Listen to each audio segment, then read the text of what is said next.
العلم هو النور الهادي والمفتاح لكل الخير من يرد الله به خيرا.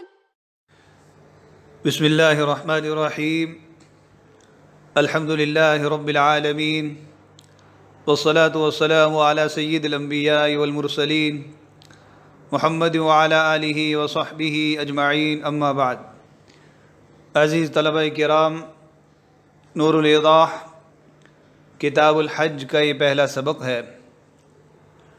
ہم نے الحمدللہ 12 اسباق میں کتاب الزکوٰۃ کو بقدر تفصیل پڑھنے اور سمجھنے کی کوشش کی ہے. اب یہاں سے کتاب الحج والعمرہ کا آغاز ہوتا ہے. بڑے اختصار و جامعیت کے ساتھ حج اور عمرے کو بیان کیا گیا ہے، اور آخر میں زیارت النبی صلی اللہ علیہ وآلہ وسلم کی بھی فصل موجود ہے. پہلے بھی بتلایا گیا تھا کہ یہ ہبۃ الفتاح کے نام سے نور الایضاح کا تکملہ ہے، جو محی الدین عبد الحمید کا ہے. لہذا جن کے پاس قدیم نسخے ہوں وہ ان نسخوں میں یہ حصہ تلاش نہ کریں، بلکہ جدید نسخوں میں جو ہبۃ الفتاح ہے وہ ہمارے پیش نظر ہے. تو آج کے سبق میں ہم انشاءاللہ حج کے لغوی اور اصطلاحی معنی، حج کا حکم اور اس کے فرض ہونے کے شرائط کو پڑھنے کی کوشش کریں گے. تو سب سے پہلے حج کے لغوی معنی بیان کیے جاتے ہیں. فرماتے ہیں یطلق الحج لغتاً علی القصد الی معظم. لغت میں حج کسی معظم جگہ کی طرف، کسی معظم چیز کی طرف قصد کرنے کو کہا جاتا ہے. حججت حج یحج حجا باب نصر سے ہے. جب کہا جائے حججت فلانا تو یہ بتلانا مقصود ہوتا ہے کہ کسی قابل تعظیم جگہ یا کسی معظم محترم عظیم شخصیت کی ملاقات اور زیارت کے ارادے سے آپ گئے ہیں. لغت کے اندر عموم ہوتا ہے، پھر اصطلاح میں آ کر اس لفظ میں خصوص پیدا ہوتا ہے. لیکن لغت میں مطلقاً کہیں کا قصد کرنے اور کہیں جانے کے لیے استعمال نہیں ہوتا، بلکہ معظم، قابل احترام، قابل تعظیم جگہ اور قابل تعظیم شخصیت کے لیے استعمال ہوتا ہے. تو ہم اہل اسلام کے نزدیک قابل تعظیم مقامات وہی ہیں جن مقامات کی طرف جانے کے لیے ہمیں ابھارا گیا ہے، ہمیں حکم دیا گیا ہے. تو ہم یوں کہیں گے حججت مکہ، حججت المدینہ، حججت بیت المقدس. عوام معنوں میں حججت السوق استعمال نہیں کیا جائے گا، اس لیے کہ وہ کوئی قابل تعظیم جگہ نہیں ہے.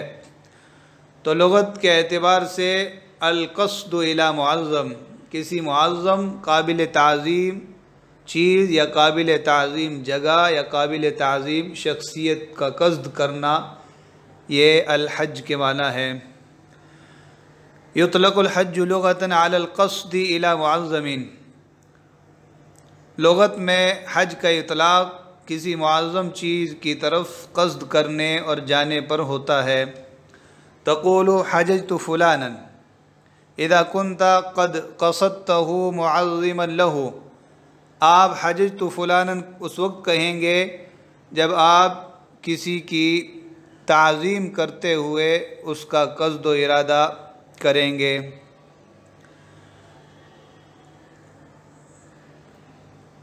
اب اصطلاحی اور شرعی تعریف بیان کر رہے ہیں.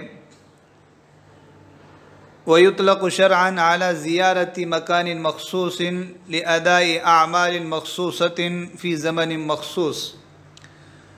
اور شرعاً لفظ حج کا اطلاق مخصوص زمانے میں مخصوص اعمال کی ادائیگی کے لیے مخصوص جگہ کی زیارت کرنے پر ہوتا ہے۔ تو زمانہ بھی مخصوص ہے، مقرر اور محدد ہے، اور اعمال بھی مخصوص ہیں، شارع کی طرف سے متعین کیے گئے ہیں، اور جس جگہ یہ اعمال ادا کرنے ہیں وہ جگہ بھی مخصوص ہے۔ تو ان تمام قیود نے حج کی وضاحت کر دی کہ مخصوص زمانے میں مخصوص اعمال کی ادائیگی کے لیے مخصوص جگہ کی زیارت کرنا، مخصوص جگہ جانا، یہ حج کہلاتا ہے۔ تو اس میں 3 چیزیں ہیں، مخصوص جگہ، مخصوص اعمال، مخصوص زمانہ۔ ہر ایک کی پہلے اجمالاً توضیح کریں گے، پھر آگے چل کے ان ساری چیزوں کو بالتفصیل بیان کیا جائے گا۔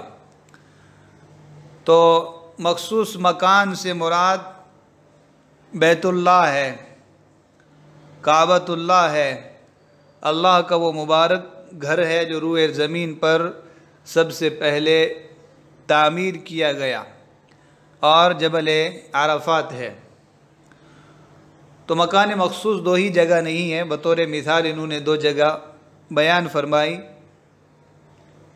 ورنہ حقیقتاً بیت اللہ، صفا مروہ، مینا، مزدلفہ اور عرفات، تو کل 5 جگہیں ہیں۔ اما المکان المخصوص فهو بیت اللہ الحرام الذی بمکہ وجبل عرفات۔ مکان مخصوص وہ اللہ کا محترم گھر ہے جو مکہ میں ہے، اور عرفات کا میدان۔ الحرام یہ بیت اللہ کی بیت کی صفت ہے، حرام محترم قابل احترام گھر جو مکہ میں ہے۔ تو کعبۃ اللہ، اسی کے ارد گرد صفا مروہ ہے، اور اسی سے کچھ فاصلے پر مینا ہے، اور پھر مزدلفہ، اور جبل عرفات مکہ سے کچھ فاصلے پر۔ وَأَمَّا الْأَعْمَالُ الْمَخْصُوصَةُ، مخصوص اعمال کیا ہیں؟ بیت اللہ کا طواف کرنا، صفا مروہ کے درمیان دوڑنا، چکر لگانا، سعی کرنا، اور عرفات میں ٹھہرنا، وقوف کرنا۔ تو ان سب میں تفصیل ہے جو آگے آ رہی ہے، طواف کی قسمیں، طواف کا طریقہ، صفا مروہ کے درمیان سعی کرنا، وقوف عرفات کرنا، اس کے علاوہ مزدلفہ اور مینا کے بھی بہت سارے اعمال ہیں۔ تو یہاں سارے اعمال کو ذکر نہیں کیا، بطور مثال کے چند اعمال کو ذکر کرنے پہ اکتفا کیا گیا ہے۔ تو لکھتے ہیں وَأَمَّا الْأَعْمَالُ الْمَخْصُوصَةُ فَهِيَ الطَّوَافُ بِالْبَيْتِ وَالسَّعْيُ بَيْنَ الصَّفَا وَالْمَرْوَةِ وَالْوُقُوفُ بِعَرَفَاتٍ۔ مخصوص اعمال بیت اللہ کا طواف کرنا، صفا مروہ کے درمیان سعی کرنا، دوڑنا، چکر لگانا، اور عرفات میں وقوف کرنا، ٹھہرنا۔ مخصوص زمانہ حج کے مہینے ہیں جن کا تذکرہ آگے آئے گا۔ شوال کا مہینہ، ذوالقعدہ کا مہینہ، اور ذوالحج کے 10 دن، تو قدر تفصیل سے آگے اس کو بیان کریں گے۔ وَأَمَّا الزَّمَنُ الْمَخْصُوصُ فَهُوَ أَشْهُرُ الْحَجِّ الَّتِي سَنَذْكُرُهَا، اور زمانہ مخصوص تو وہ حج کے مہینے ہیں جنہیں ہم ان قریب ذکر کریں گے۔ تو یہ اصطلاحی تعریف اور اس میں جو 3 قیود لگائی گئی تھی، ان سب کی قدر تفصیل بیان کر دی گئی، مزید وضاحت آگے آ رہی ہے۔ تو لغوی اور اصطلاحی تعریف بیان کرنے کے بعد اب حج کا حکم اور اس کے فرض ہونے کی شرطوں کو ذکر فرما رہے ہیں۔ سب سے پہلے حج کا حکم بیان فرمایا کہ فرض ہے، اور عمر میں 1 مرتبہ فرض ہے۔ تو حج فرض ہے، اس لیے اس کو اسلام کے 5 بنیادی ارکان میں سے ایک رکن قرار دیا گیا ہے، اور عمر میں ایک ہی مرتبہ ہے۔ کسی نے ایک حج کر لیا تو بس اس کا زندگی بھر کا فریضہ ادا ہو گیا، مزید وہ حج کرے تو وہ نفلی حج ہے۔ فرض حج زندگی میں ایک ہی مرتبہ ہوتا ہے۔ والحج فرض فی العمر مرۃ واحدہ، حج زندگی میں صرف ایک مرتبہ فرض ہے۔ تو حکم بیان کر دیا فرض ہے اور زندگی میں صرف ایک مرتبہ۔ اب کس پر فرض ہے؟ تو ہر مسلمان پر حج فرض نہیں ہے، بلکہ جس کے اندر آنے والی 6 شرطیں پائی جائے اس پر حج فرض ہے۔ تو لکھتے ہیں علی کل من اجتمعت فیہ 6 شروط، ہر اس شخص پر فرض ہے جس میں 6 شرطیں جمع ہو۔ وہی، اور وہ شرطیں یہ ہیں: الاسلام، پہلی شرط مسلمان ہونا ہے۔ پہلے بھی بتلایا گیا کہ ہر قسم کی عبادتوں کے لیے مسلمان ہونا شرط ہے، مسلمان ہی عبادتوں کا، طاعتوں کا مکلف ہے۔ تو حج بھی ایک بدنی اور مالی عبادت ہے، اس کے لیے مسلمان ہونا ضروری ہے۔ دوسری شرط بالغ ہونا۔ تو اکثر اعمال میں بالغ ہونے کی بھی شرط ہے، نماز میں، روزے میں، زکوٰۃ میں۔ صرف صدقۃ الفطر میں یہ قید ہٹائی گئی تھی اور چھوٹے بڑے سب پر صدقۃ الفطر واجب تھا۔ باقی تمام اعمال میں بالغ ہونا یہ بھی ایک بنیادی شرط ہے۔ نمبر 3 عاقل ہونا۔ عقل بھی شریعت کے تمام اعمال میں، تمام تکلیفوں میں ایک بنیادی شرط ہے، اس لیے کہ سارے اعمال کا مدار عقل پر ہے۔ عقل ہی سے انسان صحیح اور غلط میں تمیز کرتا ہے۔ تو اللہ رب العزت نے انسان کو جو عقل کی نعمت عطا فرمائی ہے، اسی نعمت پر تکلیف کا، شریعت کی ذمہ داریوں کا مدار ہے۔ اور چوتھی شرط جو ذکر کی ہے وہ ہے حریت، آزاد ہونا۔ غلام پر حج فرض نہیں ہے، اس لیے کہ وہ اپنا اختیار نہیں رکھتا، اپنے اعمال میں، اپنے اموال میں متصرف نہیں ہوتا، اس لیے شریعت نے اس پر حج فرض نہیں کیا۔ تو یہ 4 شرطیں ہو گئی، وہی الاسلام والبلوغ والعقل والحریہ، مسلمان ہونا، بالغ ہونا، عاقل ہونا اور آزاد ہونا۔ 5ویں شرط جس کو قدر تفصیل سے بیان کر رہے ہیں، خرچے پر قادر ہونا۔ تو حج چونکہ ہر جگہ نہیں ہوتا بلکہ ایک مخصوص جگہ میں، مخصوص دنوں میں ہوتا ہے، تو وہاں تک پہنچنے کے لیے اخراجات چاہیے، خرچہ اور نان و نفقہ چاہیے۔ اسی طرح جو حاجی جا رہا ہے تو اس کے پیچھے جو اس کے اہل و عیال ہیں، گھر والے ہیں، تو ان کے خرچے کا بھی بندوبست کرنا لازم اور ضروری ہے۔ تو اس لیے حج کے سفر میں جانے اور آنے کے لیے، اپنے اوپر خرچ کرنے کے لیے خرچہ چاہیے، سواری کو خریدنے یا کرائے پر لینے کے لیے اس کا بندوبست ہونا چاہیے۔ پہلے زمانے میں گھوڑے، اونٹ وغیرہ کے ذریعے سواریاں کی جاتی تھی، یا تو ان کو خرید لیا جاتا تھا یا کرائے پر سواری کی جاتی تھی۔ اور آج کے زمانے میں جدید وسائل ہیں، جدید سواریاں ہیں، ہوائی جہاز ہے، سمندری جہاز ہے، گاڑیاں ہیں۔ تو جس شخص کو جس راستے سے جانا ہو، اس راستے سے جانے کے لیے سواری کا کرایہ، خرچہ یہ ہونا بھی ضروری ہے۔ اسی طرح جتنے دن وہ سفر محمود میں رہے گا، حج کے سفر میں رہے گا، اتنے دنوں تک اس کے پیچھے اس کے اہل و عیال، بیوی بچوں اور جتنے بھی لوگ اس کی ذمہ داری میں ہیں، جن پر خرچ کرنا اس شخص کے لیے ضروری ہے، ان کے خرچے کا بندوبست، ان کے کھانے پینے کا بندوبست ضروری ہے۔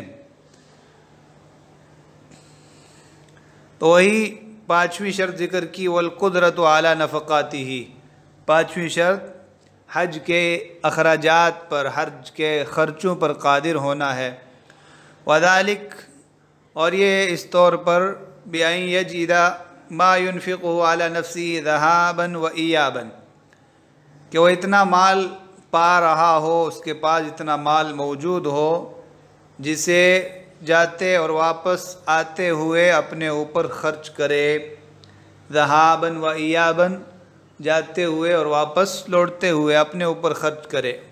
وما یشتری او یکتری بہ راحلۃ تحملہ، اور جس کے ذریعے سواری کو خرید لے یا کرائے پر لے جو اسے اٹھا کر لے جائے، جس پر سوار ہو کر وہ جائے۔ تو پہلے زمانے کے اعتبار سے خرید بھی لیا جاتا تھا، لیکن آج عموماً لوگ کرائے کے ذریعے سواریوں پر جاتے ہیں، تو راحلہ عام ہے پہلے زمانے کی سواریوں کے لیے بھی اور جدید سواریوں کے لیے بھی استعمال ہوگا۔ اور یہ جو خرچ ہے، زیادتاً علی نفقۃ عیالہ من زوجۃ و اولاد صغار و خدم الی حین عودتہ، یہ خرچہ اپنے اہل و عیال کے خرچے سے، یعنی بیوی، چھوٹے بچوں اور خدام کے خرچے سے زیادہ ہو اس کے لوٹنے کے وقت تک۔ تو عیال میں عموماً بیوی اور بچے ہوتے ہیں، کبھی ماں باپ ہوتے ہیں اور بھی کچھ رشتہ دار، تو جو لوگ بھی اس کی کفالت میں ہو، جن کا خرچہ اس پر لازم ہو، تو ان تمام کے خرچے کے لیے سامان مہیا کرنے کے بعد اتنا بچنا چاہیے جسے وہ اپنے اوپر جاتے اور آتے ہوئے خرچ کرے اور سواری کا بندوبست کرے۔ اگر ان کے خرچے کو پورا کرنے کے بعد نہ بچے تو اس پر حج فرض نہیں ہے۔ تو یہ جو پانچویں شرط ہے یہ بھی بہت اہم ہے، صرف اپنا خرچہ لے کر چلا جانا اور پیچھے گھر والوں کو دوسروں کے رحم و کرم پر چھوڑنا، یہ بھی درست نہیں ہے۔ چھٹی شرط بیان فرما رہے ہیں، والعلم بافتراضہ، حج کے فرض ہونے کا علم ہو۔ اور آگے لکھ رہے ہیں، وَهَذَا الشَّرْطُ خَاصٌ بِمَنْ أَسْلَمَ فِي دَارِ الْحَرْبِ، یہ شرط خاص ہے ان لوگوں کے لیے جو دار الحرب میں مسلمان ہوئے۔ تو ممالک کی تقسیم ہوتی ہے، کچھ ممالک دار الاسلام کہلاتے ہیں، کچھ دار الکفر اور کچھ دار الحرب۔ دار الاسلام جہاں مسلمانوں کی حکومت ہو، اسلامی احکام نافذ ہوں۔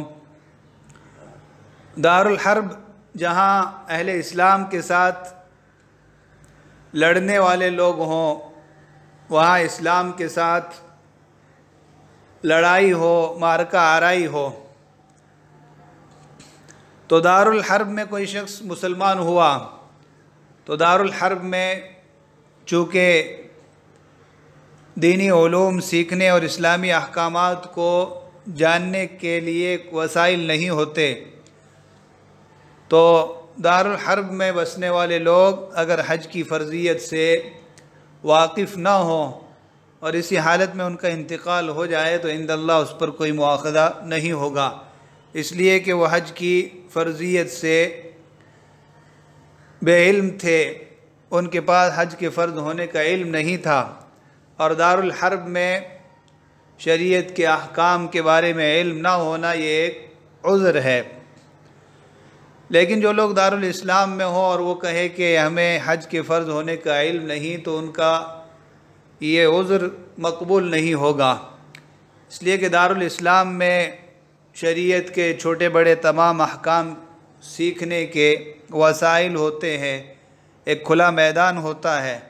تو یہاں اگر کوئی شخص شریعت کے احکام سے واقف نہیں تو وہ اس کی اپنی کوتاہی ہے، اس کو ڈبل گناہ ملے گا، ایک احکام نہ سیکھنے کا اور دوسرے اس پر عمل نہ کرنے کا۔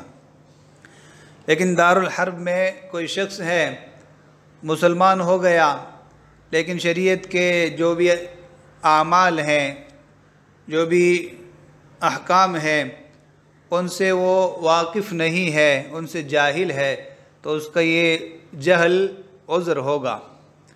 مگر آج کے زمانے میں جدید وسائل نے پوری دنیا میں اسلامی تعلیمات کو سیکھنا، اسلام سے واقف ہونے کو آسان کر دیا ہے، تو آج کے زمانے میں عذر اسی وقت معتبر ہوگا جب ان وسائل کے ذریعے بھی وہ دینی تعلیم حاصل کرنے اور شریعت کے احکام کے حاصل کرنے سے عاجز ہو، اس ملک میں کوئی پابندی ہو، دشوار ہو اسلام کے احکام کو سیکھنا، تو ایسی صورت میں عذر ہوگا۔